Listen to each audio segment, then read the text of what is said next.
വെറും 3 ചേരുവകൾ ഉപയോഗിച്ച് നല്ല ടേസ്റ്റിലൊരു കോക്കനട്ട് ലഡു ഉണ്ടാക്കാം. Welcome to food stories. ഇനി ഇതിന് വേണ്ട ഇൻഗ്രീഡിയൻസ് 2 കപ്പ് ഡെസിക്കേറ്റഡ് കോക്കനട്ട്, നല്ല കട്ടിയുള്ള 3 കപ്പ് പാല്, 1 കപ്പ് പഞ്ചസാര. ഇനി ഒരു പാൻ ചൂടാക്കി അതിലേക്ക് ഡെസിക്കേറ്റഡ് കോക്കനട്ടും പാലും ചേർത്തിട്ട് നന്നായിട്ടൊന്ന് വറ്റിച്ചെടുക്കാം.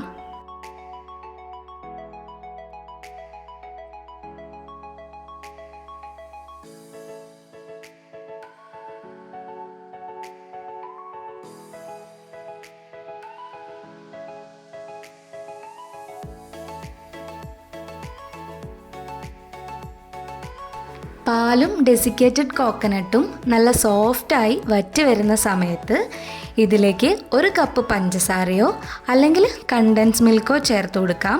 നമ്മളിവിടെ 1 കപ്പ് പഞ്ചസാരയാണ് ചേർത്ത് കൊടുക്കുന്നത്. എന്നിട്ട് ഇതിനെ ഒന്ന് ഇളക്കി കൊടുക്കണം. മീഡിയം ടു ലോ ഫ്ലെയിമിൽ ഇട്ടിട്ട് വേണം നമ്മളിതെല്ലാം ചെയ്യാൻ വേണ്ടിയിട്ട്. അപ്പോൾ പഞ്ചസാര അതിലൊന്ന് അലിഞ്ഞ് ചേർന്ന് വരുമ്പോൾ ഏകദേശം ഈ ഒരു പരുവമായി വരുന്ന സമയത്ത് നമുക്ക് സ്റ്റൗ ഓഫ് ചെയ്യാം. ഇനി ഒരു 5 മിനിറ്റിന് ശേഷം ഇതുപോലെ ഒന്ന് ഉരുട്ടിയെടുക്കാം. നമ്മൾ മുകളിൽ ആ സെയിം ഡെസിക്കേറ്റഡ് കോക്കനട്ട് കൊണ്ട് തന്നെ ഒന്ന് കവർ ചെയ്ത് കൊടുക്കണം. കുറച്ച് ചേരുവകൾ ഉപയോഗിച്ചിട്ട് വളരെ എളുപ്പത്തിൽ ഉണ്ടാക്കാവുന്ന ഒരു റെസിപ്പിയാണ്. അപ്പോൾ എല്ലാവരും ട്രൈ ചെയ്യുക. വീഡിയോ ഇഷ്ടപ്പെട്ടാൽ ചാനൽ സബ്സ്ക്രൈബ് ചെയ്യാനും സപ്പോർട്ട് ചെയ്യാനും മറക്കരുത്.